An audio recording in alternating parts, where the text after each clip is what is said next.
تو پھر کہنے لگے میں اگر آپ کی انجینئر کے ساتھ ایک میٹنگ کرا دوں. میں نے کہا موسٹ ویلکم, یہ تو ہماری بچپن کی خواہش ہے. انجینئر صاحب ایسی باتوں کا جواب دیتے ہیں کہ مناظروں سے کچھ نہیں ہوتا. میں کب مناظرہ کر رہا ہوں؟ میں آپ سے وہ جو پروفیشنل مناظر ہوتے ہیں میں وہ ہوں ہی نہیں. تو وہ دیوبندی مفتی خود ہوا میں اڑ کے آئے گا جہاز میں, وہ خود سوال لکھ کے لائے گا کہ کراچی سے میں مفتی طارق مسعود, جس کو آپ دیوبندی کہتے ہیں, میں نے تو اپنے نام کے ساتھ کبھی دیوبندی نہیں لگایا, لیکن آپ کو شوق ہے دیوبندی بریلوی کو پروموٹ کرنے کا ان ناموں کو. وہ آ گیا انجینئر صاحب, وہ آ گیا. تو میں مفتی طارق مسعود دیوبندی حنفی بنفس نفیس آپ کی خدمت میں اقدس میں یہ عرض کر رہا ہوں کہ اس کا جو جواب آپ نے دیا نا کلپ میں, وہ جواب آپ کا درست نہیں ہے. نادر علی صاحب کے اس بات کو 3-4 مہینے ہو چکے ہیں. وہ گئے, میں نے پھر فون کیا نادر علی کو پچھلے مہینے. میں نے کہا بھائی کیا بنا؟ وہ آپ میٹنگ کروا رہے تھے, کہہ رہے کہ نہیں وہ نہیں آ سکتے.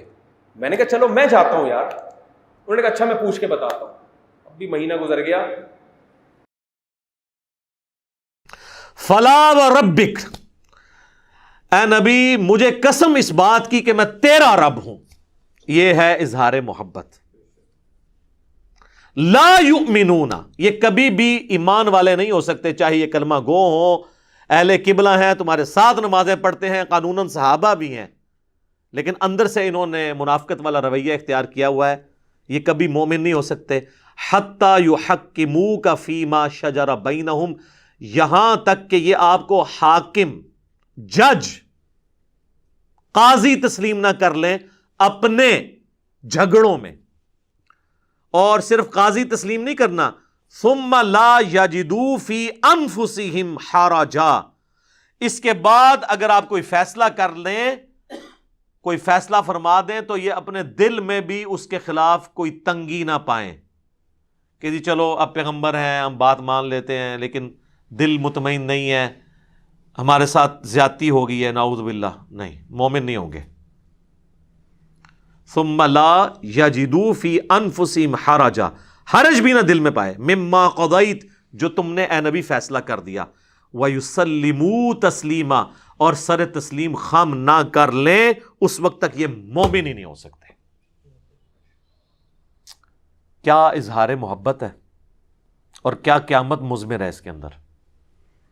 اس کانٹیکسٹ میں صحیح بخاری اور مسلم دونوں میں حدیث ہے کہ حضرت زبیر رضی اللہ تعالیٰ عنہ اور ایک انصاری صحابی کا جھگڑا ہو گیا پانی کھیتوں کو لگانے کے معاملے میں. نبی علیہ السلام نے وہ جھگڑا جب سنا تو حضرت زبیر کے حق میں فیصلہ کیا. اب وہ ہے صحابی تھا اور منافق بھی نہیں تھا, انصاری تھا, مومن تھا, لیکن اس کے زبان سے یہ الفاظ نکلے کہ نبی علیہ السلام نے اس لیے حضرت زبیر کے حق میں فیصلہ کیا کہ ان کے پھوپھی کا لڑکا ہے, نعوذ باللہ. اب تو یہ سیدھی سیدھی منافقانہ اپروچ تھی. اس کانٹیکسٹ میں پھر اللہ تعالیٰ نے کہا کہ اگر کسی کے دماغ میں وہ کیڑا ہے نا کہ وہ اس قسم کی حرکتیں کر کے بھی رسول اللہ کے فیصلے پر اعتراض کرنے کے باوجود مومن رہ سکتا ہے, وہ مومن کوئی نہیں ہے جب تک دل سے تسلیم کر کے سر تسلیم خم نہ کر دے. اگر دل میں بھی تنگی آئی, ایمان فارغ.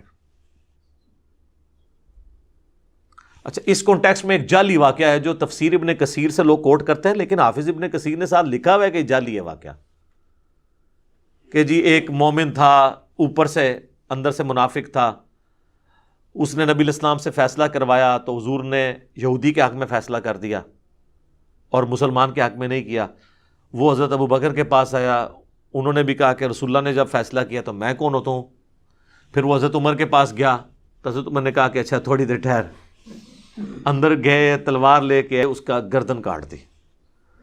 اور اس کی بنیاد کے اوپر یہ پورا جو ملک کے اندر ہنگامہ کھڑا کرتے ہیں نا کہ آپ قانون کو خود ہاتھ میں لیں اور جس کو آپ سمجھتے ہیں نا گستاخ رسول ہے اسے کاٹ دیں, لیکن اس میں ایک شرط ہے جو اندر چھپی ہوتی ہے کہ وہ آپ کے فرقے کا نہیں ہونا چاہیے.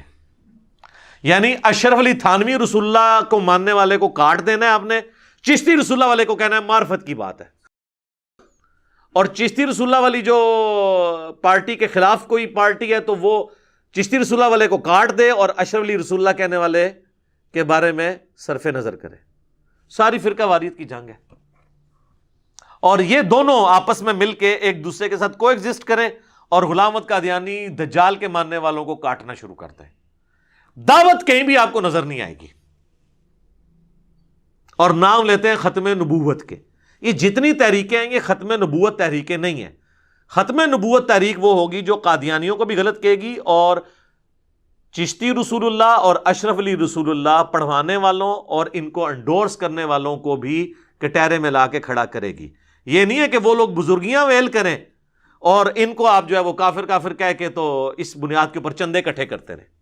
لہٰذا میں ان تمام تحریکوں کو کہتا ہوں یہ اینٹی قادیانی تحریکیں ہیں.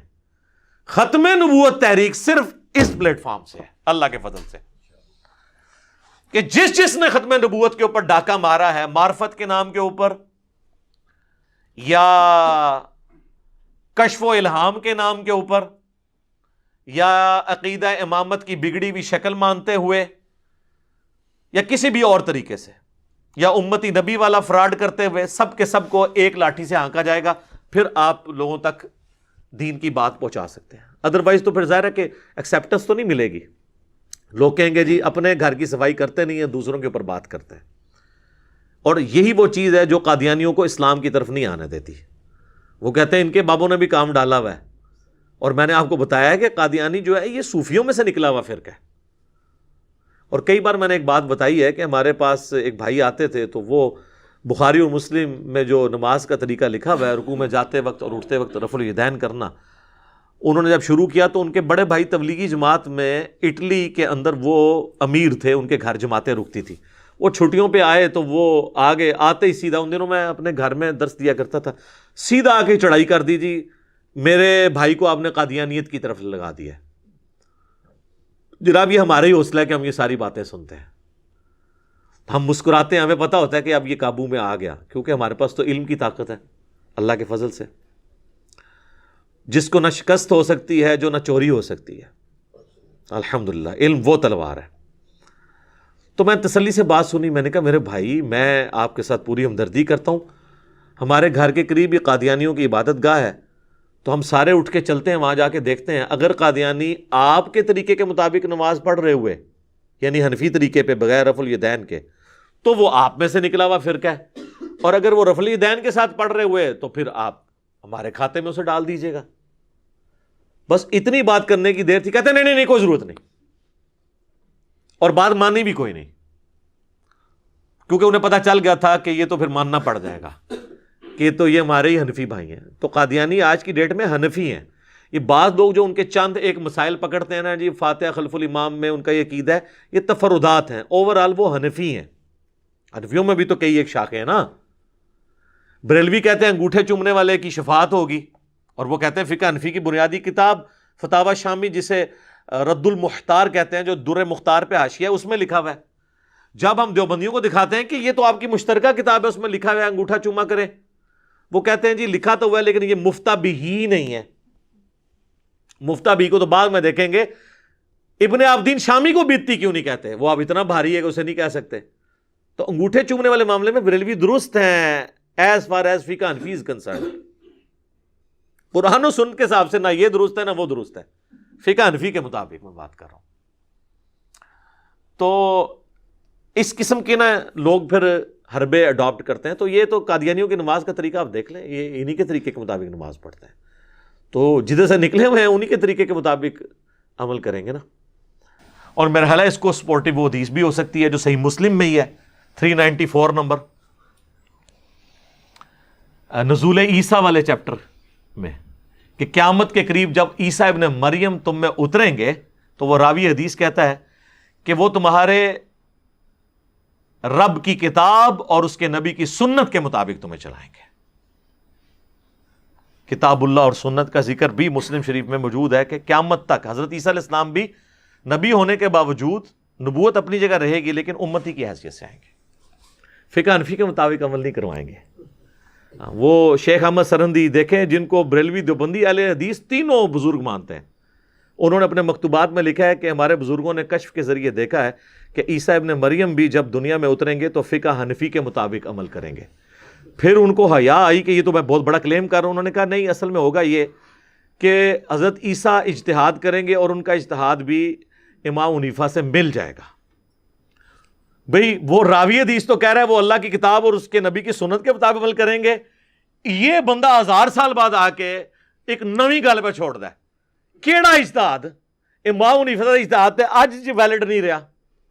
ویڈیو کیمرے کا مسئلہ, کتبین پہ نماز کا مسئلہ, ریل گاڑی میں نماز کا مسئلہ, انتقال خون کا مسئلہ, پوسٹ مارٹم کا مسئلہ, اعضاء کی پیوند کاری کا مسئلہ, آج کے تو کتنے مسئلے جو ہیں رہے عقیدے تو وہ امام حنیفہ سے تو نہیں لینے, وہ تو کتاب و سنت میں پہلے ہی موجود ہیں. یہ ویسے انہوں نے چلاکی کی ہے بچنے کے لیے, ادروائز یہ پوری ایک سمجھ لیں پوری سازش کی ہے انہوں نے, کیونکہ اس کے آگے الفاظ ہیں کیٹاگوریکلی. شیخ احمد سنندی اپنے اس مکتوب میں یہ بھی لکھتے ہیں کہ اگر اس امت میں کوئی پیغمبر آتا تو وہ فقہ حنفی کے مطابق عمل کرتا. یہ بھی لکھا ہوا ہے کیٹاگوریکلی کہ فقہ حنفی میں سے ہوتا وہ جو پیغمبر ہوتا. یعنی پوری کوشش کی تھی یہ ڈاکہ مارنے دی. ویسے اگر آیا نا ایک جھوٹا, وہ ہے فقہ حنفی چوں ہی آیا ہے, غلام احمد قادیانی دجال.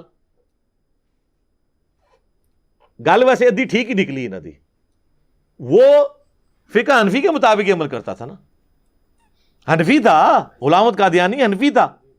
ابھی بھی آپ قادیانیوں کو دیکھ لیں. ہمارے پاس ایک بھائی آئے, ان کے چھوٹے بھائی جو ہیں وہ گمراہ ہو گئے انورٹڈ کامرس میں میری ویڈیوز کی وجہ سے, تو کہتے ہیں جی آپ نے میرے بھائی کو جو ہے نا قادیانیوں کے راستے پہ چلا دیا. اب میں نے اس کو بڑے مطلب آرام سے سن لیا, وہ تبلیغی جماعت سے تھے. میں نے کہا میرے بھائی کیسے؟ کہتے ہیں جی یہ تو نماز میں رفع دین کرتا ہے, رکوع میں جاتے وقت, رکوع سے اٹھتے وقت. تو میں نے کہا پھر؟ کہتا ہے یہ تو قادیانیوں کا طریقہ ہے. میں نے کہا جی قادیانیوں کی عبادت گاہ ہمارے قریب ہی, ابھی جا کے دیکھتے ہیں کہ وہ آپ کے طریقے پہ نماز پڑھ رہے ہیں یا اس طریقے پہ. اب ہونا تو چاہیے تھا جی اٹھیں, نہیں, بات مانی بھی نہیں اور پیچھے بھی ہٹ گئے. تو میرے حنفی بھائیوں, غلام احمد قادیانی دجال کے ماننے والے بالکل آپ کے طریقے پہ نماز پڑھتے ہیں, وہ اس طریقے پہ نہیں پڑھتے جو بخاری مسلم میں. لہذا جو بخاری مسلم کو پڑھ لے گا نا, اس کی صرف نماز نہیں ٹھیک ہوگی, بلکہ سب سے پہلے وہ کہے گا کہ قادیانیوں کی تو نماز ہی غلط ہے. عقیدے کو تو بعد میں دیکھیں گے, ایک موٹی سی چیز جو سامنے نظر آ رہی ہے تو ان سے بچ جائے گا. بہر حنفیوں کا خدشہ ہے کہ وہ پھنس جائیں کہ یہ بھی ہمارے جو ہیں حنفی بھائی ہیں. ظاہر ہے جب آپ الزام لگائیں گے تو پھر ہم علمی بات آپ سے کریں گے. تو وہ آپ کے حنفی بھائی ہیں, وہ فقہ حنفی کے مطابق عمل کرتے ہیں. قرآن و سنت پہ نہ وہ چل رہے ہیں نہ آپ چل رہے ہیں. تو اس میں امام حنیفہ رحمہ اللہ کا کوئی قصور نہیں ہے. آج اگر عیسائی حضرت عیسیٰ علیہ السلام کے ساتھ کوئی غلط چیزیں منسوب کیے ہوئے ہیں تو عیسیٰ ابن مریم تو وجیہن فی الدنیا والآخرہ ہے, ٹھیک ہے, اس میں تو کوئی شک نہیں ہے. دنیا اور آخرت میں اللہ کے مقرب بندوں میں سے وجاہت والے ہیں.